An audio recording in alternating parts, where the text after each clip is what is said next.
Hello Radhe Radhe दोस्तों, welcome back to the channel Siddhima vlogs. आज के व्लॉग की भी शुरुआत हो रही है एक मज़ेदार सी टिफ़िन रेसिपी के साथ। हाँ जी, आज टिफ़िन में मैं बना रही हूँ बुलबुल के लिए ये वेजिटेबल इडली। बहुत ही सिंपल होता है इसको बनाना। सूजी को मैंने आधे घंटे पहले ही भिगो के छोड़ दिया था दही में। और यहाँ पे मैं तड़का तैयार कर रही हूँ। तो तड़के के लिए मैंने कढ़ाई में ले लिया था थोड़ा सा तेल और उसमें मैंने डाल दी थी राई, जीरा और थोड़ी सी जैसे इसमें डलती है चना दाल। पर चना दाल मेरे पास थी नहीं, तो मेरे पास मिक्स दाल थी, तो वही मैंने डाल दी है। और उसका भी टेस्ट अच्छा आता है क्योंकि मैंने पहले भी एक बार इस तरह से डाल के बनाई थी। ठीक है। और उसके बाद थोड़े से कड़ी पत्ता मैंने इसमें बारीक कट करके डाल दिए हैं, प्याज डाल दिए हैं 2 बारीक कट करके। और उसके अलावा मैंने इसमें डाल दी थी थोड़ी सी रोस्टेड मूंगफली के दाने, वो भी थोड़े से मैंने चॉपर में चॉप कर लिए थे क्योंकि उनका भी बहुत अच्छा टेस्ट आता है। आप चाहो तो इसमें थोड़े से काजू भी डाल सकते हो, मतलब काजू डाल दो या फिर मूंगफली के दाने डाल दो, जो भी आपको अच्छा लगे वो आप ऐड कर सकते हो। साथ ही मैंने इसमें डाल दिए हैं थोड़े से स्वीट कॉर्न और 2 शिमला मिर्च मैंने बिल्कुल बारीक चॉप करके इसमें डाल दी है। सर्दियों में जैसे गाजर आती है तो वो भी आप इसमें ऐड कर सकते हो, बहुत ही बढ़िया रहती है। तो बच्चे जो सब्जियां नहीं खाते हैं उन बच्चों को सब्जियां खिलाने का ये बेस्ट तरीका है। तो बस लास्ट में फिर मैंने इसमें डाल दिया था थोड़ा सा इनो और थोड़ा सा टेस्ट के अकॉर्डिंग नमक डाल के, और बस बढ़िया सी इडली हमने जो है तैयार कर ली है इस तरीके से। और ये इडली मेकर मेरे पास है, तो बस इसी में मैंने पानी को गर्म कर लिया था, थोड़ा सा नींबू डाल दिया था ताकि नीचे से कढ़ाई जो है ख़राब ना हो।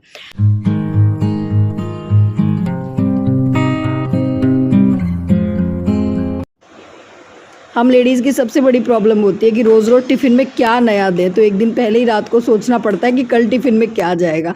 तो कल रात को ही सोच लिया था कि कल इडली बना दूंगी। और बुलबुल खाती भी बड़े शौक से है। वैसे ये नाश्ता करके जाती नहीं है, पर आज इडली बनी थी तो इसने 2 इडली खा भी ली थी। और आज कुछ सुबह जल्दी भी उठ गई थी तो इसको भूख लग गई। आज जब मैं उठी थी ना तो मेरे साथ ही ये उठ गई थी, क्योंकि कल रात को ये 8:30 बजे ही सो गई थी। तो जब जल्दी सो गई थी तो फिर सुबह जल्दी ही आँख खुल गई। उठने के बाद इसने अपने पेपर की, जो आज इसका पेपर है उसकी तैयारी करी। और हाँ, आज बुलबुल का लास्ट पेपर है, मतलब इसका PT1 चल रहा है, मैंने बताया था, तो उसका लास्ट पेपर है उसका। तो आज बड़ी खुश होकर स्कूल गई है कि चलो आज लास्ट पेपर है। तो बस बेटी को स्कूल भेजने के बाद मैं लग गई हूँ अपने घर के बच्चे कुछ काम निपटाने में। एक सूटकेस रखा था काफ़ी दिनों से बाहर, तो उसको मैं जगह देख के मैंने उसको एडजस्ट कर दिया है। मतलब घर में कितना भी स्टोरेज क्यों ना बना लो, पर फिर भी स्टोरेज कम पड़ ही जाता है। हमें सामान रखने के लिए ना सोचना ही पड़ता है कि कहाँ सामान रखें। तो बस वो काम किया। उसके बाद मैंने फटाफट लगा दिया था पोछा। झाड़ू तो मैंने सुबह ही लगा दी थी उठते ही। और उसके बाद मैंने बुलबुल को स्कूल भेजने के बाद लगाया पोछा, और फिर बिस्तर वगैरह मैंने ठीक कर दिए हैं सारे। तो बस जी यही सुबह के मेरे घर के काम चल रहे हैं, और पतिदेव यहाँ पे कर रहे हैं अपनी पूजा की तैयारी।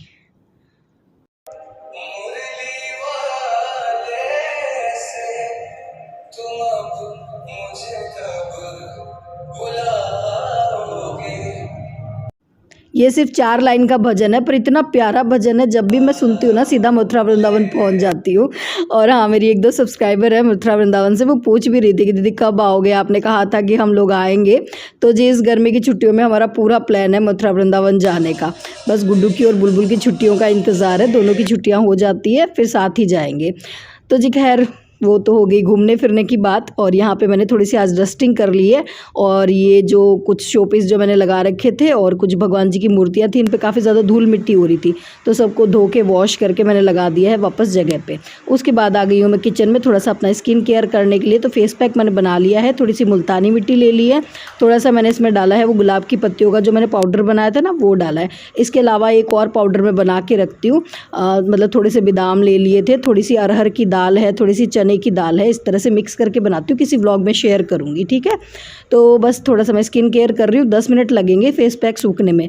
और फेस पैक लगाने से पहले मैंने थोड़ा सा आइस से ना अपने फेस को और वो क्लीन कर लिया था, तो इससे जो ओपन पोर्स की प्रॉब्लम होती है ना वो सॉल्व हो जाती है। अच्छा, अभी मैं आप लोगों को दिखाने वाली हूँ मेरे कुछ ब्लाउज के डिज़ाइंस, जो कि मुझे रिक्वेस्ट करी है। मेरी एक सब्सक्राइबर है गरिमा चौधरी, उन्होंने मुझसे रिक्वेस्ट करी कि दीदी आपके ब्लाउज की डिज़ाइंस दिखाना, आपकी जो ब्लाउज की स्लीव्स होती है ना बहुत अच्छी होती है, तो एक डिटेल में वीडियो बनाना और उसमें दिखाना, क्योंकि मुझे भी कुछ ब्लाउज सिलवाने हैं और आपकी डिज़ाइंस अच्छी होती है। तो ज़्यादा तो नहीं है, जो भी मेरे पास है वो मैं आप लोगों को दिखा दूंगी। फर्स्ट तो ये सूट वाली देखो, ये वैसे मैंने रेडीमेड मतलब लिया नहीं था, ये मुझे किसी ने गिफ्ट करा था। मेरी एक सब्सक्राइबर थी पाकिस्तान से, नाम मुझे अभी याद नहीं आ रहा, उन्होंने मुझे गिफ्ट करा था बहुत टाइम पहले। तो इसकी ये स्लीव्स काफ़ी अच्छी है, मतलब बिल्कुल डिफरेंट टाइप की है। तो ये आप अपने सूट में, अगर आपका कोई इस तरह से कढ़ाई का सूट हो ना, तो उसमें आप ये स्लीव्स की डिज़ाइन दे सकते हो। बहुत ही सुंदर ये डिज़ाइन है, देखो, है ना। तो एक तो यही देख लो। चलो अब आगे मैं ब्लाउज़ की दिखाती हूँ। तो ये रेडीमेड है वैसे तो, ये ब्लाउज़ तो मैंने लिया था मीशो से। और इसकी जो स्लीव्स है ना, वो ये इस तरह से रफल वाली स्लीव्स है। ये देखो, इसमें जो बटन है वो बैक साइड में, उल्टा दिखा रही हूँ, इसके जो बटन है ना वो बैक साइड में है इस तरीके से। और ये बहुत सुंदर ब्लाउज़ है, मीशो से लिया था मैंने करीबन 300 350 में। हाँ, इतने का ही आया था। अगर लिंक होगा कहीं तो मैं आपको दे दूंगी।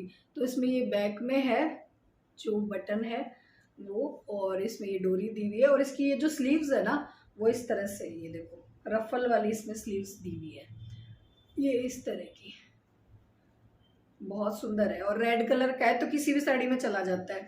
और रफल स्लीव की ये मतलब होती है कि अगर जैसे जिसकी मेरी तरह से ये जो है ना, ये जो पोर्शन है ये जिसका बहुत ज़्यादा मोटा होता है, अगर आप मतलब कोई मेरी तरह हेल्दी है और ये जो पोर्शन मोटा होता है ना, तो वो रफल स्लीव पहने ना तो वो चीज़ है ना हमारी छिप जाती है। तो आप इस तरह से ब्लाउज जो स्टिच भी करवा सकते हो। ये तो मैंने रेडीमेड ही ले लिया था। तो इस तरह की स्लीव्स जो जिनकी यहाँ से ये मोटा होता है ना, तो ये अच्छी लगती है इस तरह की स्लीव्स, ठीक है। तो ये बढ़िया है, एक तो ये है, ठीक है। नेक्स्ट ये काफ़ी पुराना है, ये कुछ इस तरह का है, इसमें ये कुछ इस तरह की डिज़ाइन दी हुई है। ये बैक की दिखा रही हूँ मैं आपको डिज़ाइन। अभी तो है ना मैंने बैक में करवानी बंद ही कर दी है। मैं पहले शुरू शुरू में तो करवाती थी बैक में डिज़ाइंस, अभी मैंने बंद कर दी बैक में। वो बताऊंगी क्यों कर दी मैंने बंद। तो इसमें ये इस तरह का मतलब डिज़ाइन दी हुई है, ठीक है। बाकी तो पूरा सिंपल ही है। ये डिज़ाइन बनवाई थी मैंने इस तरह की।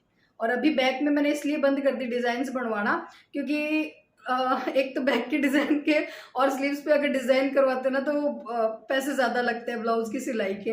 दूसरा, मैं जहाँ भी फंक्शन में जाती हूँ मोस्टली जो है हमें सिर पे पल्लू रखना पड़ता है, तो बैक की डिज़ाइन जो इतनी ज़्यादा दिखाई नहीं देती। बैक की डिज़ाइन उनके ज़्यादा मतलब काम की होती है जो कि फ्री पल्लू रखता है। तो हमारे यहाँ पे थोड़ा सा, मैं जहाँ रहती हूँ वहाँ पे हमें सिर पे पल्लू रखना पड़ता है। तो अभी मैंने बैक की डिज़ाइन फिर बनवाना ही बंद कर दिया। हाँ, अगर कोई साड़ी ऐसी हो जिसमें मतलब जिसका कपड़ा बहुत ज़्यादा पतला हो ना, जिससे बैक की डिज़ाइन दिखाई देती है, तो उसमें भले ही बना लेती हूँ, वरना मैं नहीं बनवाती हूँ। और हाँ, ये है स्लीव्स की डिज़ाइन, ये देखो ये इस तरह की है। और जो भी अगर आपको इस तरह से कुछ बनवाना हो ना तो आप स्क्रीनशॉट ले लेना, ठीक है, और अपने टेलर को दिखा देना। तो ये इस तरह का है, इसमें ये बटन्स लगे हुए हैं और बड़ी अच्छी लगती है ये देखिए। तो आजकल मैंने स्लीव्स की डिज़ाइन ज़्यादा बनानी जो है शुरू कर दी है। ये इस तरह की रहती है। ये वैसे ब्लाउज़ आप लोगों ने बहुत बारी मेरे को पहने हुए देखा भी होगा। तो इसमें सिर्फ स्लीव्स की इस तरह से डिज़ाइन दी हुई है। और हमारे यहाँ पे ना सिलाई बड़ी मतलब ज़्यादा महंगी नहीं है। जैसे गरिमा बता रही थी, हमारे उधर तो सिलाई, नोएडा में रहती है तो वो कह रही थी 400-500 रुपये सिलाई लगती है। तो हमारे इधर इतनी महंगी नहीं है। हमारे इधर तो मैं ये जो सिलाई करवाती हूँ ये 150 रुपये में सिल जाते हैं अस्तर वाले ब्लाउज़। कोई नई आंटी है, उन्होंने नया नया ही अभी शुरू किया है सिलना, तो उनसे मैं सिलवाती हूँ। और एक ये देखो इस तरह की है, ये देखो ये इस तरह की आप डिज़ाइन बनवा सकते हो। जैसे उसमें तो मैंने बीच में वो लगवा रखे थे बटन्स, ये बिना बटन्स के, ये सिर्फ कटिंग है इसमें। और ये भी अभी मैंने नया ही सिलवाया था। तो ये स्लीव्स भी अच्छी लगती है इस तरह की, है ना। और हाँ, एक और चीज़, जिनके यहाँ से मेरी तरह अगर किसी के मतलब हेल्दी हो ना तो वो, और इस ये जो मेरे को आपने देखा होगा मोस्टली जो है मैं यहाँ तक और जो है वो सिलवाती हूँ ब्लाउज़। तो आप इस तरह से सिलवा सकते हो। ये देखो एक ये है, ठीक है। और नेक्स्ट है ये वाला, ये मैंने बहुत टाइम पहले सिलवाया था। ये इस तरह का है इसमें, और यहाँ पे इसमें सिंपल से ये मतलब कपड़े के ही जो है ना बीट्स दिए हुए हैं, और यही मैंने यहाँ पे स्लीव्स में लगवा लिए थे। तो ये भी काफ़ी मेरा पुराना ब्लाउज़ है खैर। और एक है ये वाली डिज़ाइन। तो पहले तो मैं बहुत ज़्यादा मतलब बैक में डिज़ाइंस करवाती थी, पर अभी मैंने बंद कर दी बैक में करवाना डिज़ाइन। ये देखो ये इस तरह का, ये मेरी हैवी साड़ी का है एक, तो उस पर मैंने ये इस तरह की करवाई थी डिज़ाइन। ये इस तरह का रहेगा पीछे से नेक, पर अभी मैंने इसी वजह से बंद कर दी क्योंकि ये इतनी ज़्यादा जो है पीछे का दिखाई नहीं देता, पहले तो करवाती थी मैं। और एक है ये इस तरह का, ये भी काफ़ी सुंदर है। ये जो साड़ी है ना वो तो मतलब मल्टी कलर साड़ी है, उसमें काफ़ी सारे कलर है। ये जैसे ये जो लेस में कलर दिए हुए ना वो सारे कलर इस साड़ी में है। ये रहा एक, ये वाला ब्लाउज है, तो इसमें बैक में कोई डिज़ाइन नहीं है, बस इसकी ये जो स्लीव्स है ना वो मैंने इस तरह की बनवा ली थी। तो इसमें ये दो मैंने अलग से और कपड़ा दे के और यहाँ पे ये निकाल ली थी। तो आप चाहो तो खूब सारी इसमें मतलब वो मत बनवा सकते हो। मैंने तो ये दो ही मतलब लेयर दी थी इसमें। तो ये तो आ गया था मेरा वर्क बैक में, ये देखो इस तरीके से ये पूरा फुल बैक में वर्क है इसमें। और इसकी जो स्लीव्स मैंने सिलवाई थी ना वो कुछ मैंने इस तरह की सिलवाई है। यहाँ पे मतलब ये 2-3 चुन्नटें डलवा दी थी, तो इस तरह की स्लीव्स भी काफ़ी अच्छी लगती है। मतलब ये थोड़ी सी यहाँ से खड़ी खड़ी सी रहती है और बाकी इसमें बिल्कुल ये मतलब 2 ही चुन्नट डलवाई थी, बहुत ज़्यादा नहीं। आप चाहो तो बहुत ज़्यादा भी डलवा सकते हो, वो भी अच्छी लगती है। तो ये कुछ इस तरह की स्लीव्स बनेगी। बाजू में मैंने इस तरह की करवाई थी, ये एक इस तरह का है। तो आजकल तो बस मैं यही कर रही हूँ, स्लीव्स में डिज़ाइन डलवा रही हूँ, बैक जो है वो मैं बिल्कुल प्लेन रखती हूँ क्योंकि डिज़ाइन के फिर अलग से पैसे लगते हैं। ये देखो बैक में सिर्फ मैं ये डोरी लगवा लेती हूँ सिंपल सी, थोड़ा सा डीप नेक बनवा लेती हूँ ब्लाउज़ का। ये इस तरह से डीप नेक हो जाता है और यहाँ पे डोरी लगवा लेती हूँ और ये स्लीव्स इस तरह की। तो ये जो साड़ी है ना उसमें ग्रीन कलर था, तो मैंने ये ग्रीन कलर के बटन लगवा लिए, सिलवाया था। और इसमें ये लगवाए थे मैंने पीछे डोरी में, है ना। ये इस तरह का है, देखिए, है ना। तो एक ये हो गया। इसके अलावा एक ये ब्लाउज मैंने स्टिच करवाया था, मेरी एक फिरोजी कलर की साड़ी है, वो शायद उस साड़ी का मैंने लहंगा बनवा लिया। हाँ, तो ये भी मेरा एक इस तरह का मैंने स्टिच करवाया था। मतलब ये जो है ना फैब्रिक, ये मैंने अलग से लिया था, अलग से लेके और ये इसमें डिज़ाइन करवाई थी कुछ इस तरह की पूरा। और इसकी ये स्लीव्स बनवाई थी और यहाँ पे ये लेस लगवा ली थी, यहाँ पे ये मोती वाली। मतलब ये वाला फैब्रिक था साड़ी के साथ तो, और इसको मैंने ये इस तरह से अलग से स्टिच करवा लिया था। साथ में इसमें ये लटकन भी लगी हुई है, ये देखो इस तरह से, है ना। तो अगर आपके पास कोई हैवी साड़ी हो ना तो उसमें आप इस तरह से ये करवा सकते हो। ये अलग से मिल जाता है आपको, ये जो है ना, ये देखो ये अलग से इसी तरह का फैब्रिक था ये, तो ये अलग से इसमें जॉइंट हो गया था। तो ये डिज़ाइन भी अच्छा लगता है, डीप नेक, बाकी आगे से बिल्कुल प्लेन है। और मैं जो है मोस्टली जो है फ्रंट वाले जो हुक वाले ब्लाउज होते हैं ना वही पहनती हूँ। जिस तरह से गरिमा जी ने मुझसे रिक्वेस्ट करी और मैंने उनकी ये रिक्वेस्ट पूरी करी, उस तरह से अगर आपकी भी कोई फरमाइश हो कि आप मेरे ब्लॉग में क्या देखना चाहते हो, जैसे मेरा साड़ी कलेक्शन, मेरा फेवरेट साड़ी कलेक्शन अगर आप लोगों को देखना है, किसी ने रिक्वेस्ट करी थी शायद ये, तो अगर आप लोग देखना चाहोगे तो मैं ज़रूर आप लोगों को दिखाऊंगी। इसके अलावा मेरी आर्टिफिशियल ज्वेलरी का कलेक्शन भी मैं आप लोगों को दिखा सकती हूँ। हाँ, गोल्ड का मत बोलना, ठीक है ना, वो मैं नहीं दिखाऊंगी क्योंकि वो सेफ नहीं रहता यूट्यूब पे ये सारी चीज़ें रिवील करना, ठीक है। तो ये मैंने दिखा दिया और मुझे भी बड़ा अच्छा लगता है कि आप इस तरीके से जो है नए नए आइडियाज़ देते हो मुझे। जब गरिमा ने मुझे ये आइडिया दिया ना कि दीदी आप अपने ब्लाउज़ का जो डिज़ाइन है वो दिखाओ, तो मुझे बड़ा अच्छा लगा। सुबह में मैंने नाश्ते में सिर्फ इडली बनाई थी, उसके साथ मैंने कुछ भी नहीं बनाया था, ना ही सांभर बनाया था ना ही चटनी बनाई थी, क्योंकि बुलबुल जो है सॉस के साथ ले गई थी, वो नारियल की चटनी खाती नहीं है और वेजिटेबल इडली के साथ नारियल की चटनी अच्छी लगती है, तो वो चटनी मैं अभी बना रही हूँ। और हम दोनों ने ही नाश्ता नहीं किया था सुबह में, ना तो मैंने नाश्ता किया था ना ही हस्बैंड ने, हम दोनों ने तरबूज ही खा लिया था। तो अभी मैं बना रही हूँ नारियल की चटनी और साथ ही जो इडली का बैटर बचा हुआ था उसकी मैं इडली बना के रख दूँगी।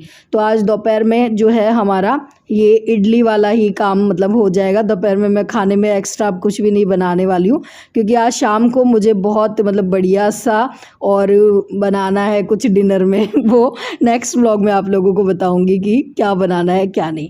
तो बस फिर अभी जो है दिन में थोड़ा बहुत हल्का फुल्का ही यही हो जाएगा, इडली ही हो जाएगी। तो यहाँ पे नारियल की चटनी बनाने के लिए मैंने सूखा हुआ नारियल जो है वो सुबह में भिगो दिया था गर्म पानी में, तो मैं इसी तरीके से बना लेती हूँ। और सूखे हुए नारियल में मतलब जो भिगा हुआ नारियल था उसमें मैंने डाल दिया था धनिया, हरा धनिया, 2 हरी मिर्ची, थोड़ा सा दही और नमक, और बस मिक्सी में पीस लिया था और ऊपर से लगा दिया है मैंने ये छौंक। तो ये बन गई है बढ़िया सी नारियल की चटनी। और ये जो इडली मैंने बनाई है ना वेजिटेबल वाली, इसके साथ बड़ी टेस्टी लगती है ये वाली चटनी। तो बस ये हो गया है। और अभी साथ ही मैं बना रही हूँ अपने लड्डू गोपाल जी के लिए भोग, क्योंकि रोटी तो मैं बना नहीं रही हूँ आज दिन में, हम लोग तो इडली खा लेंगे, पर लड्डू गोपाल जी तो इडली नहीं खाएंगे क्योंकि उसमें मैंने प्याज डाला है। तो यहाँ पे मैंने थोड़ी सी सेवइयाँ बना दी है, और ये रोस्टेड सेवइयाँ थी तो इनको मैंने रोस्ट नहीं किया है, सीधा दूध उबाल के अच्छे से और इसमें डायरेक्ट सेवइयाँ डाल दी है। और बस थोड़ा सा मैंने गुलाब की पत्तियाँ डाल दी थी और थोड़े से मैंने डाल दिया था पिस्ता। और यहाँ पे बुलबुल आ गई है स्कूल से और आज बड़ी खुश हो गई है, क्योंकि नाच डांस आ रहा है इसको, 2 दिन से डांस कर रही है स्कूल से आते ही। और डांस क्यों कर रही है, क्योंकि इसके हो गए आज, मैंने जैसे बताया था आज इसका लास्ट पेपर था, तो बड़ी खुश हो रही है देखो। तो वही है, बचपन ऐसा ही होता है, बच्चे जो है छोटी छोटी चीज़ों से ही खुश हो जाते हैं। और आज आते ही शुरू हो गई है कि मैं ये खेलूँगी, मैं ये देखूँगी, क्योंकि जब से एग्ज़ाम स्टार्ट हुए थे तब तक इसको टीवी मोबाइल सब चीज़ें इसकी बंद कर रखी थी मैंने। और बस आज आते ही शुरू हो गई कि मैं कुछ ना कुछ गेम खेलूँगी, ये करूँगी। और गर्मी बहुत ज़्यादा हो रही है तो बेटी का मन था कि मम्मी कुछ ठंडा ठंडा बना दो, तो यहाँ पे मैंने इसके लिए बना दिया है रूह अफ़ज़ा। आते ही स्कूल से तो मैंने कहा पहले पसीना वसीना सुखा ले और उसके बाद ही मैंने इसको दिया है। और आते ही खेलना इसने शुरू कर दिया है। ये गेम लेकर आई थी जब सालासर गई थी ना, वहाँ से लेकर आई थी। तो इस तरह के गेम अच्छे रहते हैं बच्चों के लिए, बस गर्मियों में खेलते रहो। तो जी ये था आज का हमारा व्लॉग, और ये थी बढ़िया सी वेजिटेबल इडली। आप लोग भी टेस्ट कर लीजिए, और इसी के साथ करूँगी इस वीडियो को यहीं पे ऐड। वीडियो पसंद आया हो तो प्लीज़ लाइक कर देना, ज़्यादा से ज़्यादा शेयर कर देना अपने फैमिली और फ्रेंड्स के साथ। फिर मिलूंगी एक नए व्लॉग में, तब तक के लिए tata bye bye, Radhe Radhe.